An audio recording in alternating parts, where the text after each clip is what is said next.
छत्तीसगढ़ में बीजेपी सदस्यता अभियान को लेकर अपने लक्ष्य के करीब है। अभियान को लेकर अजय चंद्राकर ने कहा कि सभी विधायकों ने अपने लक्ष्य पूरे कर लिए हैं। वहीं उपचुनाव को लेकर उन्होंने कहा कि वायनाड चुनाव खत्म होने के बाद कांग्रेस रायपुर दक्षिण विधानसभा उपचुनाव में नजर आएगी। लोकतंत्र के साथ कांग्रेस परिवारवाद जोड़ रही है। कानून व्यवस्था पर सवाल उठाने पर कहा कि कांग्रेस को इस पर बोलने का अधिकार नहीं है।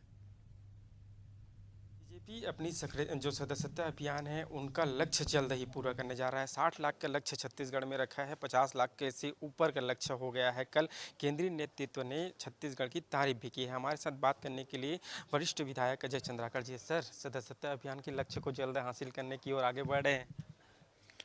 निश्चित रूप से ऐतिहासिक रूप से सदस्यता अभियान छत्तीसगढ़ में संपादित हो रहा है और मैं प्रदेश के पूरे कार्यकर्ताओं को बधाई देना चाहूँगा कि उन्होंने जो ऑनलाइन से लेकर मैनुअल दोनों मिला के लगभग हम लक्ष्यों को पूरा करने के करीब हैं। सर, जो लक्ष्य दिया गया था विधायकों को, उसमें से भी जो लक्ष्य है उसको सबसे पहले आपने जो है कामयाब हुए उसको सदस्यता को ग्रहण करने के लिए, और सबसे आगे भी इस सदस्यता में है। अब सक्रिय सदस्यता अभियान भी चल रहा है। देखिए, संगठन का काम सबको करना चाहिए, उसमें से मैं भी एक छोटा सा कार्य करता हूँ। और अब तो सभी माननीय विधायक ने अपने अपने लक्ष्य पूरे कर लिए हैं और सभी विधानसभा में लगभग लक्ष्य पूर्ति की ओर हैं। और जिन विधानसभा में रिमोट में बहुत दूरी में हैं तो मैनुअल सदस्यता के माध्यम से, जहाँ संचार माध्यम नहीं है, मैनुअल सदस्यता के माध्यम से सदस्यता के लक्ष्य पूरे हो जाएंगे।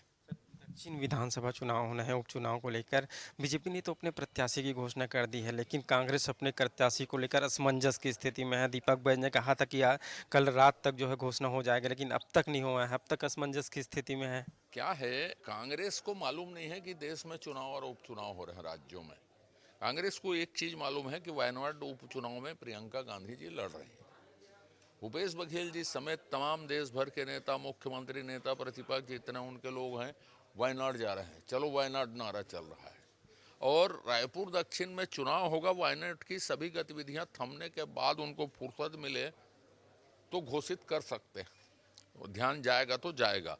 और यदि ऐसा होता है तो ये भी कांग्रेस को देखना होगा कि छत्तीसगढ़ के नेता वायनाड तो नहीं चल देंगे और जो बेचारा तथाकथित उम्मीदवार होगा वो बलिक बकरा तो नहीं बन जाएगा। ये बड़ा गंभीर प्रश्न है। लोकतंत्र के साथ कांग्रेस परिवारवाद जोड़ के मजाक कर रही है। परिवारवाद कर रही कांग्रेस, वही जो उपचुनाव होना है उसमें मुद्दा बना रही है कानून व्यवस्था को लेकर। कल लोहारडी मामला को लेकर गृह मंत्री के बंगले का भी घेराव किए थे। लगातार कानून व्यवस्था पर जो है विपक्ष सवाल उठाए। कांग्रेस को कानून व्यवस्था के बारे में ईमानदारी से बोलना नहीं चाहिए, बल्कि अपराधियों के साथ जो उनके नेताओं के फोटो हैं रायपुर दक्षिण के प्रस्तावित चुनाव में उनको बंटवाना चाहिए और बताना चाहिए कांग्रेस अपराधियों के साथ हम इस मुद्दे पे चुनाव लड़ रहे हैं। और बलौदाबाजार से लेके सूरजपुर से लेके जो घट रहा है उसके पीछे यदि कोई पार्टी है तो वो कांग्रेस है, जो छत्तीसगढ़ की प्रगति नहीं चाहती। वो लॉ एंड ऑर्डर और बाकी मुद्दों में अस्थिर करने की कोशिश बनाम राजनीति, पिछले दरवाजे चोर दरवाजे की राजनीति बनाम कांग्रेस। हमारे साथ अजय चंद्राकर, जिनका साफ तौर पर कहना है कि कानून व्यवस्था के आड़ पे छत्तीसगढ़ की जो सरकार है उसको अस्थिर करने का प्रयास जो है कांग्रेस कर रही है। कैमरामैन लक्ष्मी के साथ शशिकांत साहू, एशियन न्यूज़, रायपुर।